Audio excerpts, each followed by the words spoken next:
આ તરફ મહેમદાબાદના પૂર્વ ધારાસભ્ય સુંદરસિંહ ચૌહાણ ફરી એકવાર ભાજપમાં જોડાઈ ગયા.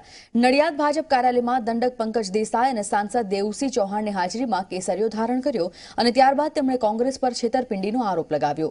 ઉલ્લેખનીય છે કે 2 દિવસ પહેલા જ સુંદરસિંહ ચૌહાણ કોંગ્રેસમાં જોડાયા હતા, પરંતુ અચાનક કોંગ્રેસ છોડીને ફરી પાછા ભાજપમાં જોડાઈ ગયા છે.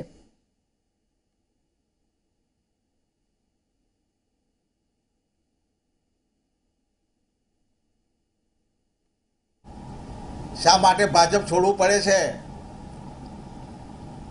એનો જવાબ આપતો કહું છું કે ભાજપ હવે પહેલાંનું ભાજપ રહ્યું નથી. હવે ધીમે ધીમે એ લોકશાહી તરફથી દૂર જતો જાય છે. હવે ધીમે ધીમે નબળો પડતો જાય છે અને તેથી જ મેં તેને અલવિદા કર્યું છે અને કોંગ્રેસમાં જોડાઈ રહ્યો છું.